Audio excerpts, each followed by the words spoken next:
네, 타세요 수익버스 증시 고속도로를 달려서 수익 종착지까지 모셔다 드리겠습니다. 베테랑 드라이버 김진호 기사와 함께 할게요. 기사님 안녕하세요. 네, 반갑습니다. 네, 반갑습니다. 스테이블 코인 관련 버스 정말 많이 태워주셨는데요. 그중에서도 아마존 협력사 더즌. 사실 지난번에 1거래일 만에 목표가 달성했고요. 다시 2거래일 만에 또 한 번 목표가 달성했습니다. 네, 목표가 언저리까지 좀 상승 흐름이 나와줬던 이제 더즌이 사실 뭐 단알의 이제 후속주로 제가 많은 스테이블 코인 관련 종목들을 좀 말씀을 드렸었는데 더즌 같은 경우는 아무래도 지금 이제 아마존 웹 서비스와 또 정산 서비스 관련해서 협력 체계를 구축한 기업이다 보니까 아마존도 빠른 시일 내에 다시 한번 스테이블 코인 관련된 발행을 앞두고 있는 시점이다 보니 국내에서는 이제 아마존 스테이블 코인의 가장 핵심 수혜주로 이제 부각될 수밖에 없고요. 그래서 그 어떤 경험을 통해서 사실상 이제 국내에서도 향후에 뭐 쿠팡이라든지 국내 이제 이커머스 기업들이 향후에 스테이블 코인을 발행했을 때 가장 이제 최대 협력사로 좀 부각될 가능성이 높다라고 보고 있습니다. 뭐 핀테크 기업들이 지금 앞다퉈서 또 스테이블 코인 관련된 지금 이제 특허 출원을 지금 상표권 출원을 하고 있는 상태이기도 하고요. 사실 이제 핀테크 기업들이 향후에 또 STO까지도 확산될 가능성이 높고 지역 화폐가 관련된 모멘텀과도 같이 있기 때문에 우리가 핀테크 기업들은 중장기적으로 관심을 좀 가질 필요가 있다라고 말씀드렸습니다. 그래서 특히 더진 같은 경우는 이제 기술력과 특히 이제 아마존과 협력하고 있다는 그 부분만 본다고 하더라도 앞으로 뭐 추가적인 상승 여력은 충분하고요. 특히 이번 주에 하원에서 실제로 클래리티 법안과 지니어스 법안 통과를 앞두고 있기 때문에 다시 한번 저는 스테이블 코인이 본격적인 2차 시세가 분출될 수 있는 한 주가 이번 주가 되지 않을까라고 좀 보고 있습니다. 그래서 오늘 좀 시세가 좀 강하게 이제 분출되면서요. 제가 2차 목표가로 제시해드렸던 5,500원 언저리까지 좀 상승 흐름이 나와줬기 때문에 다시 한번 3차 목표가로 한번 설정해 보도록 하겠습니다. 3차는요. 6,000원을 3차 목표가로 설정해 보도록 하겠고 익절가는 4,800원 말씀드려 보도록 하겠습니다. 네, 말씀해 주셨던 것처럼 2차 목표가 5,500원까지 거의 다 와가니까요. 3차 목표가 6,000원도 미리 체크해 보도록 하겠습니다. 계속해서 타고 가보겠고 오늘은 또 어떤 수익버스 새롭게 준비해 주셨을지 노선 확인해 보도록 할게요. 네, 오늘 첫 번째 노선은요. 바로 파랑버스, 시내버스를 타고 시원하게 달려보도록 하겠습니다. 네, 최근에는 파란색 노선 자주 선택해 주십니다. 어떤 마을로 갈까요? 네, 계속해서 지금 조방원 계속해서 달린다라는 관점에서 오늘도 지주사, 그리고 금융사, 그리고 원전, 방산, 다양한 조선 섹터들을 준비했는데요. 오늘은 방산 마을로 한번 떠나보도록 하겠습니다. 오늘 첫 번째로 선택해 주신 마을 방산 섹터 관련이겠고요. 몇 번 버스 타고 가죠? 네, 오늘 첫 번째로 출발해볼 버스 번호는요. 189-300번 인텔리안 테크로 출발해보도록 하겠습니다. 오늘의 첫 번째 버스 189-300, 189-300의 인텔리안 테크 탑승해 보도록 하겠습니다. 오늘은 승객분들이 좀 탑승을 해주시지 않네요. 네, 일단 뭐 사실 방산 섹터가 지금 돌아가면서 반등이 나와주고 있고 네. 사실 어제 같은 경우는 지금 조방원 섹터에서 유일하게 상승폭이 좀 제한적이었던 게 방산 섹터였는데 또 트럼프가 간밤에 또 이제 방위비 그리고 또 이제 미군 주둔비 증액 관련해서 직접적으로 언급을 했고 1년에 100억 달러씩 내라라고 좀 언급이 나온 상태다 보니까 결국 중장기적으로 본다고 했을 때 이 자주국방에 대한 관심이 높아질 수밖에 없고 이게 우리뿐만 아니라 뭐 유럽이나 중동 지역의 자주국방에 대한 관심이 높아지면서 K방산에 대한 위상이 높아진다고 했을 때 우리가 방산 섹터들은 지속적인 관심이 좀 필요하다라고 말씀드렸고 그래서 오늘 모처럼 또 방산 섹터에 저가 매수가 유입되고 있는데 장기적으로 본다고 했을 때는 결국에는 저궤도 위성 통신, 이 방위산업 안에서도 네트워크라든지 저궤도 위성 통신, 또 그리고 인공위성 관련된 기술력을 가지고 있는 기업들이 마지막까지 살아남을 가능성이 높다라고 보고 있고요. 특히 저궤도 위성 통신, 안테나, 글로벌 1등 기업인 인텔리아 테크가 중장기적인 어떤 성장성과 그리고 앞으로 드론과 다양한 사업들이 같이 협력하고 있는 기업들이 굉장히 많기 때문에 실적에 대한 기대감도 높다라고 보고 있습니다.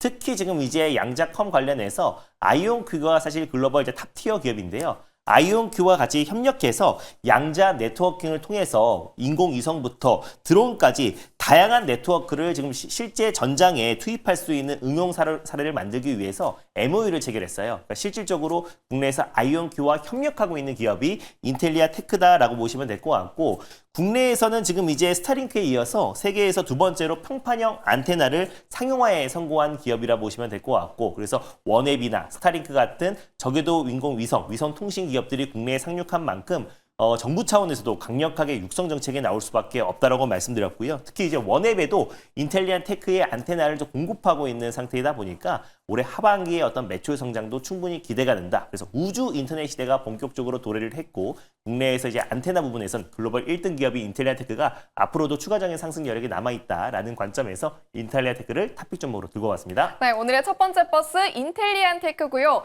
이제는 승객분들이 많이 탑승하지 않더라도 별로 굴하시지 않는 네. 것 같네요. 전혀 굴하지 않아요. 왜냐면 어차피 갈 종목은 갈 수밖에 없다라고 좀 보고 있고 빈차여도 목적지는 갈 길은 갑니다. 그래서 결국 인텔리안 테크 같은 경우는 최근에 확실한 어떤 가격 조정은 나와줬다라고 보고 있어서 충분히 상승 여력은 남아있다 보고 있습니다. 네, 이유 있는 자신감인 것 같습니다. 가격 전략 어떻게 체크해 볼까요? 일단 인텔리안 테크의 이제 가격 전략을 본다고 했을 때도 최근에 가파른 조정이 나왔잖아요. 그래서 6월 말에 이제 외국인들의 포트 재조정으로 인해서 차익 매물도 출회되기도 했었고 관세에 대한 불확실성으로 좀 조정이 나와줬는데 사실 광세와 또 인텔리안 테크의 어떤 매출 성장은 무관하기 때문에 결국 중장기적인 어떤 성장성은 저는 유효하다라고 좀 보고 있습니다. 그래서 현재가 부근에서 일단 1차 매수로 접근하셨으면 좋겠고요. 목표가는 일단 53,900원 라인대, 직전 고점 부근대를 1차 목표가로, 그리고 손절가는 41,700원 말씀드려보도록 하겠습니다. 네, 목표 주가 53,900원, 손절 라인은 41,700원 기억해 보도록 하겠습니다. 이어서 두 번째 버스 준비해 주셨죠? 이번엔 어떤 노선으로 가볼까요? 네, 두 번째는 좀 광역버스, 빨간 버스를 타고 좀 멀리 떠나보도록 하겠습니다. 네, 파란색 노선보다도 더 시가총액 무거운 빨간색 대형 버스 선택해 주셨고요. 어떤 마을로 가죠? 최근에 연일 신고가 랠리가 나와주고 있는 카지노 마을도 한번 들려보겠고요. 그리고 피부, 미용, 의료기기 업체, 그리고 호텔, 여러 가지 한알령 해제, 또 그리고 중국인 단체 관광객이 7월 1일부터 이제 한국에 들어오면서 수혜 종목들이 올라가고 있는데요. 오늘은 엔터 마을로 한번 떠나보도록 하겠습니다. 네, 여러 마을들 지나서 두 번째로는 엔터 마을 선택해 주셨습니다. 어떤 버스 타고 가면 되죠? 네, 오늘 두 번째로 출발해볼 버스 번호는요. 12870 YG 엔터테인먼트로 출발해보도록 하겠습니다. 네, 엔터 마을 갈 때 자주 타는 버스입니다. 12870, 12870 YG 엔터테인먼트 탑승해 보도록 하겠습니다. 승객분들이 탑승하실까요? 이번에는 둘 다 안 타네요. 둘 다 안 타니까 조금 네. 약간 자존감이 떨어지려고 하는데 YG 엔터테인먼트 같은 경우는 오늘 사실 YG 플러스가 정말 강하잖아요. 근데 네. YG 플러스가 시가총액이 작고 그리고 YG와 또 이제 하이브의 아티스트의 굿즈 상품과 또 음원을 관리하고 있는 기업이다 보니까 예상대로 신고가 랠리가 나와주고 있는 상황이고 YG 엔터테인먼트는 아무래도 이제 묵직한 기업이다 보니 상승폭은 제한적이지만 결국 우상향 추세가 이어질 수밖에 없다고 보고 있어요. 일단 가장 대표 걸그룹인 블랙핑크가 월드 투어가 시작이 됐고 이번 주에 이제 신곡인 띄어가 11일 날 발매를 앞두고 있어요. 티저 영상도 공개가 됐는데 블랙핑크의 완전체가 2년 반 만에 활동이 재개되기도 했고요. 중국 공연, 한알령 해제와 문화 교류가 더욱더 활발히 진행된다고 했을 때는 블랙핑크의 중국 공연 기대감도 높아지고 있습니다. 거기다가 베이비몬스터가 7월 1일 날 핫소스를 발매를 했는데 9월 달엔 두 번째 싱글이 나오고요. 또 10월 달엔 미니 앨범 발매를 앞두고 있습니다. 그리고 월드 투어도 지금 베이비몬스터도 성황리에 잘 지금 진행이